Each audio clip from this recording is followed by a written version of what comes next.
እንዴት ናችሁ ውድ ቤተሰቦቻችን? ፉአድ ባህሩ የዩቲዩብ ቻናል ላይ ትገኛላችሁ። እያደመጣችሁን ስለሆነ ከልብ አድርገን እናመሰግናለን። የተለያዩ የዝውውር ጉዳዮችን ወደ እናንተ የምናደርስበትን የከሰዓቱን ፕሮግራማችን ነው ወደ እናንተ የምናደርሰው። የተለያዩ የዝውውር ጉዳዮችን እናነሳለን። ዛሬ ከጠዋት ጀምሮ ትልልቅ የሚባሉ የአውሮፓ ሚዲያዎችን ያወጧቸውን የዝውውር ጉዳዮች የምንቃኝላችሁ ነው የሚሆነው። የተለያዩ የዝውውር ጉዳዮች ዛሬ ከጠዋት ጀምሮ ሲሰሙ ቆይተዋል። በተለይ የክረምት ተጫዋቾች የዝውውር መስኮት መምጣቱን ተከትሎ አሁን ላይ በርከት ያሉ ክለቦችን የተመለከቱ የዝውውር ጉዳዮችን እያወጡ ይገኛሉ። እነዚህ ታማኝ ተብለው የሚታሰቡ የዝውውር የመረጃ ምንጮችና ምን አይነት አዳዲስ ጉዳዮች ከትልልቆቹ ክለቦች ጋር የተያዙ ጉዳዮችን አወጡ የሚሉትን ጉዳዮች እየዳሰስን ቆይታን እናደርጋለን። እናንተ ግን ሀሳብ አስተያየቶቻችሁን ኮሜንት ቦክስ ላይ እየጻፋችሁልን ከኛ ጋር ቆይታን እንድታደርጉ የአክብሮት ግብዣዬን ነው ወደ እናንተም የማደርሰው። ሀሳብ አስተያየቶቻችሁን ጻፉልን። በተለይ ስምና አድራሻችሁን እየጠቀሳችሁ ልታጋሩን ትችላላችሁ። እኛ ያለንን ሀሳብና ያለንን የዝውውር ጉዳዮች ወደ እናንተ እናደርሳለን። እናንተም ቪዲዮአችንን ላይክ እያደረጋችሁ እያበረታታችሁን ይህንን ፕሮግራም ጀምሩት። አብራችሁኝ ቆዩ።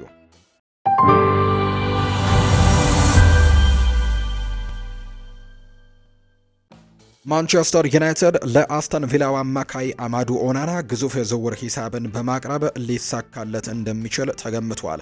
የካሴሜሮ ውል ወደ መጠናቀቁ እየተቃረበ መሆኑንና በማኑኤል ኡጋርቴ የቀጣይ ጊዜ ቆይታ ላይ ጥርጣሬዎች በመኖራቸው ማንቸስተር ዩናይትድ በዚህ ክረምት አማካይ ለማስፈረም በገበያው ላይ እንደሚሆኑ ይታወቃል። ከነዛ መካከል ኦናና ቪላዎች አሁንም ስጋት የሆነውን የፋይናንስ ችግራቸውን ቤልጂያማዊውን ኮከብ ለመሸጥ እንዲገደዱ ሊያደርጋቸው ይችላል ተብሎ ተገምቷል። ቀደም ሲል ዩናይትድ ኦናናን በአይነ ቁራኛ እየተከታተለው መሆኑን የዘገበው ፉትቦል ኢንሳይደር የቀድሞው የፕሪሚየር ሊግ ስካውት ሚኪ ብራውን ስለ ሁኔታው የሰጡትን ተጨማሪ መረጃ ጠቅሶ እንዳቀረበ ነው የተገለጸው።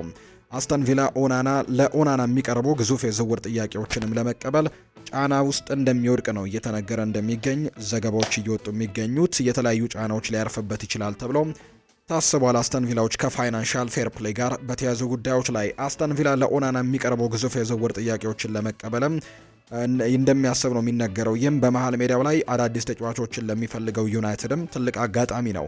የ24 ዓመቱ ተጫዋች ለዩናይትድ ቀዳሚ ምርጫ ይሁን አይሁን ወደፊት የሚታይ ነው። ተጫዋቹ ራሱ ከዚህ ቀደም ለሙያ እድገቱም ወደ ትልቅ ክለብ የማምራት ፍላጎት እንዳለውም ፍንጭ ሰጥቶ እንደነበር የምናስታውሰው ነው። ሚኪ ብራውን ለፉትቦል ኢንሳይደር ሲናገርም ቪላ ተጫዋቹን ካልሸጡት በቀር ገንዘብ የማውጣት አቅም እንደሌላቸው ተናግሯል። ስለዚህም የትኞቹ ተጫዋቾች ሊለቁ ይችላሉ የሚለው ንግግር መነሳቱ አይቀሬ ነው። ኦናና ቢለቅ ግር እንደማይል ጭምር ነው የተነገረው። ከአንድ ትልቅ ክለብ ግዙፍ ጥያቄ ካቀረበ ቪላ እሱን በመሸጥ ገንዘብም ለማግኘትም ሊያስብ እንደሚችል ተነግሯል። አሰልጣኝ ኡናይ ኤምሪ ካገኙት ስኬት አንጻር ምርጥ ተጫዋቾቻቸውን ማጣት ባይፈልጉም የክለቡ የፋይናንስ ሁኔታ ግን ነገሩን አስቸጋሪ እንደሚያደርገው ሚኪ ብራውን ጨምሮ እየተናገረ እንደሚገኝ ነው መረጃ የወጣው። የአማዱ ኦናና ወደ ማንቸስተር ዩናይትድ የዝውውር ደግሞ ነገር ሲሰላም ጥሩ ዝውውር ሊሆንላቸው እንደሚችል ነው። ምክንያቱም በፕሪሚየር ሊግ በጣም ልምድ ካላቸው ተጫዋቾች መካከል አንደኛው ነው በኤቨርተን ቤት። ከዛ ውጪ ደግሞ አሁን በአስተን ቪላ ቤትም ጥሩ እንቅስቃሴዎችን እያደረገ ነውና ለዩናይትድ ጥሩ ጭማሪ ሊሆን የሚችልበት እድሉ እንዳለ ነው የተገመተው። አርሰናል በዩኤፋ ቻምፒየንስ ሊግ ሩብ ፍጻሜ ዛሬ ከስፖርቲንግ ሊዝበን ጋር በሚያደርገው ጨዋታ ላይ የቡካዮ ሳካና የዩሪያን ቲምበር እስካሁን የተረጋገጠ ነገር የለም። ወደ ሜዳ ይገባሉ አይገቡም የሚለው ጉዳይ አሰልጣኝ ሚኬል አርቴታ ሁለቱም ተጫዋቾች ከፖርቱጋሉ ክለብ ጋር በሚደረገው የሩብ ፍጻሜ መጀመሪያ ዙር ጨዋታ እንዳመለጣቸው አረጋግጠው ነበር። ማምለጡንም ተመልክተናል። ሆኖም ግን በሳምንቱ መጨረሻ ደግሞ ሊመለሳሉ የሚሉ ዘገባዎች ሲወጡ ነበር። በዛሬው ጨዋታ ላይ ከሁለት አንዳቸው ወደ ጨዋታ ሊመለሱ እንደሚችሉ አሰልጣኝ ሚኬል አርቴታ ትናንትና በነበራቸው ጋዜጣዊ መግለጫ ላይ መናገራቸው የሚታወስ ጉዳይ ነው። ሁሉም ነገር በጥሩ ሁኔታ እየሄደ እንደሚገኝም ጭምር ነው የሚናገሩት። አርሰናል ወደዚህ ጨዋታ የሚመጣው በኤፍኤ ካፕ በሳውዛምፕተን ተሸንፎ ከዛ ውጭ ደግሞ እንዲሁ ደግሞ በፕሪሚየር ሊጉም ጨዋታን መሸነፉ እናስታውሳለን በቦርንመዝ። በዛ መካከል ግን ሌላ የቻምፒየንስ ሊግ ጨዋታ ስፖርቲንግ ሊዝበንን አሸንፎ እንደነበር ይታወሳልና የተለያዩ ነገሮች ወይም ምስቅልቅሎች ውስጥ ሆኖ ነው የዛሬውን ጨዋታ የሚያደርገው። የዛሬው ጨዋታ በሜዳው እንደማድረጉ ግን ወደ ቀጣዩ ዙር የማለፍ እድሉ በጣም ትልቅ እንደሆነ በርካቶች ሀሳቦቻቸውን እየሰጡ ይገኛሉ። በጉዳት ምክንያት ያጧቸው በርከት ያሉ ተጫዋቾች እንዳሉ ቢታወቅም በዛሬው ጨዋታ ላይ ግን የተወሰኑትን መልሰው ያገኛሉ ተብሎ ይታሰባል። ነገር ግን በሳምንቱ መጨረሻ ግን ወሳኝ የሚባሉ ተጫዋቾች ወይም ደግሞ በሳምንቱ መጨረሻ ወሳኝ የሚባል ጨዋታ እንዳለባቸው ይታወቃል ከማንቸስተር ሲቲ ጋርና ለዛ ጨዋታ ደግሞ በርከት ያሉ ተጫዋቾችን ያሳርፋሉ ተብሎ እንደሚታሰብ ነው መረጃው የወጣው። ፋብሪዚዮ ሮማኖ አርሰናል ተሰጥኦ ያለውን ወጣት ጀርመናዊ አጥቂ ኒኮሎ ትሬስሎዶን ለማስፈረም እየተንቀሳቀሰ ነው በሚል በቅርቡ የወጣው ዜና አጣጥሎታል። ክሪስቲያን ፎልክ በቅርቡ ባወጣው ዘገባ አርሰናል ትሬስሆልዲን ለማስፈረም ቅድሚያ ግምትም የተሰጣቸው ክለብ መሆናቸውን ገልጾ ነበር።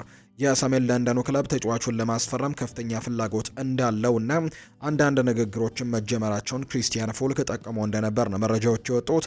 ክሪስቲያን ፎልክ ይህንኑ መረጃ ለከቼንድ ኦፍሳይድ በቀጥታ ያረጋገጠ ሲሆን የ21 ዓመቱ ተጫዋችን ለጀርመን ብሔራዊ ቡድን የአጥቂ መስመር የወደፊት ተስፋ በማለትም ገልጾት እንደነበር እናስታውሳለን። ፋብሪዚዮ ሮማኖ ኒኮ እንዲሁ ትሮስለዲ ወደ አርሰናል ዝውውር በተመለከተ ሲናገርም ጋዜጠኛው ሮማኖ በበኩሉ ለዩቲዩብ ቻናሉ በሰጠው ማብራሪያ ላይ በእርሱ በኩል ያለው ዝውውሩ ሌሎች እንደሚሉት የረቀቀ ወይም ደግሞ የደረሰ እንዳልሆነ ይገልጻል። የተለያዩ ጋዜጠኞች ከመረጃ ምንጮቻቸው የተለያዩ ነገሮችን የሚሰሙ ቢሆንም ለአሁኑ ግን ፋብሪዚዮ ሮማኖ አርሰናል ትሬስሆልዲን ለማስፈረም ስላለው ፍላጎትም እርግጠኛ እንዳልሆነ የተናገረው። ፋብሪዚዮ ሮማኖ ሲናገር በርካታ የአርሰናል ደጋፊዎች የክለብ ብሩዥ ለሚገኘው ትሬስሆልዲን የዝውውር ንግግር መጀመሩ እውነት እንደሆነ እየጠየቁ ነው። እንግዲህ ነገር ግን በአሁኑ ወቅት ገና በጣም ቀድሞ ነው የተነገረው ሲልም ይናገራል።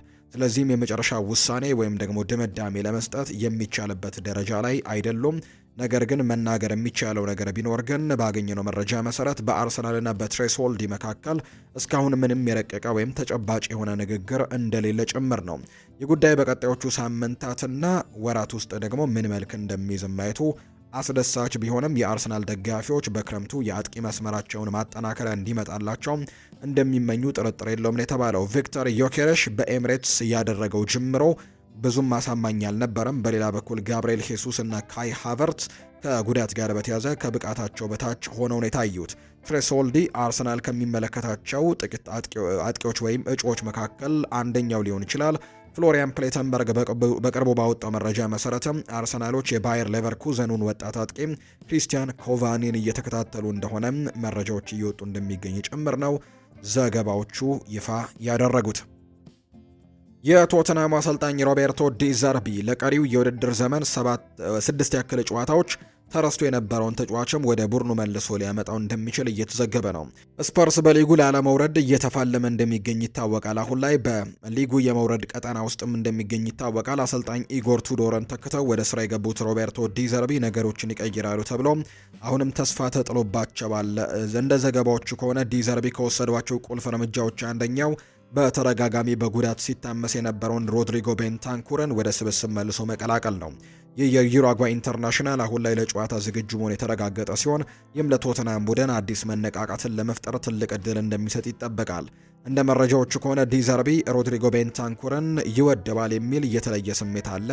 ምንም እንኳን ተጫዋቹ በሁሉም ዘንድ ተወዳጅ ላይሆን ቢችልም በታክቲክና በኳስ ቁጥጥር ላይ ለተመሰረተ እግር ኳስ ግን ተስማሚ ነው። አልፎም በኳስ ማቀበል ረገድ ስህተቶች ቢታዩበትም 3 ጊዜ ግን የሴሪኤ ዋንጫን ባሸነፈው የዩቬንቱስ ቡድን ውስጥም የነበረ ተጫዋች በመሆኑ ለሮቤርቶ ዲ ዘርቢ ስብስብ በሚገባ ይመጥናል ወይም ይገጥማል ተብሎ ነው የሚታሰበው። ቶተንሃም በአሁኑ ወቅት እጅግ ደካማ ብቃት ላይ የሚገኝ ሲሆን በቱዶር ስርም ባደረጋቸው የፕሪሚየር ሊግ ጨዋታዎች አንድም ድል ሳይቀናጁ ከሊቨርፑል ጋር በአቻ ውጤት ያገኙት 1 ነጥብ ብቻ ነው ያላቸው። የዲዘርቢ መምጣት ለቡድኑ መነቃቃት ቢፈጥርም በቀጣይ የሚጠብቋቸው ግን በጣም ፈታኝ የሚባሉ ጨዋታዎች አሉ። የመጀመሪያውንም ጨዋታ ሳይሳካለት ቀርቷል። ወደ ስታዲየም ኦፍ ላይት አቅንቶ ከሰንደርላንድ ጋር አድርጓል። ከዛ ውጭ ግን በሳምንቱ መጨረሻ ደግሞ በእኛ ሚያዝያ 10 ወይም ኤፕሪል 18 ብራይተንን በሜዳቸው ቶትናም ሆትስፐርስ ስቴዲየም ይገጥማሉ። ከዛም ኤፕሪል 25 ከወልቭስ ጋር ከሜዳ ውጭ ወደ ሞሊኒዮ አምርተው ጨዋታቸውን ያደርጋሉ። ሜይ 2 ከአስተን ቪላ ጋር ከሜዳ ውጭ ወደ ቪላ ፓርክ አቅንተው ነው የሚጫወቱት። ሜይ 11 ከሊድስ ዩናይትድ ጋር በሜዳቸው ቶትናም ሆትስፐርስ ስቴዲየም ጨዋታቸውን ሲያደርጉ ሜይ 17 ደግሞ ከቼልሲ ጋር ከሜዳቸው ውጭ ወደ ስታንፈርድ ብሪጅ አቅንተው የሚያደርጉት ጨዋታ ለቶትናም የመውረድና ያለ መውረድ ስጋትም ትልቁ ጥያቄ ይሆናል። ከዛ ውጭ የመጨረሻው ጨዋታ የሚደረገው ሜይ 24 ኤቨርተንን በሜዳቸው ቶትናም ሆትስፐርስ ስቴዲየም የሚያስተናግዱበት ጨዋታ።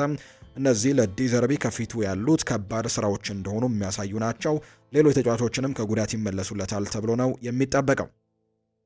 ቸልሲ በአርጀንቲናዊው አማካይ ቫለንቲን ባርኮ ላይ የነበረው ዝውውር በውድድር ዘመኑ መጨረሻ ይጠናቀቃል ተብሎ ይጠበቃል።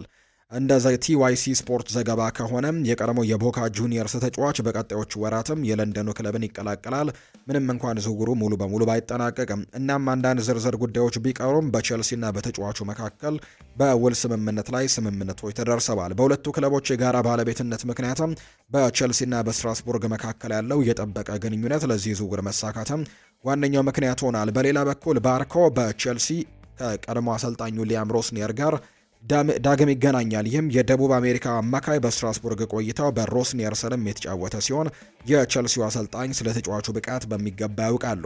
የ21 ዓመቱ ባርኮ የአውሮፓና የደቡብ አሜሪካ ከፍተኛ ግምት የሚሰጠው ተጫዋች ነው።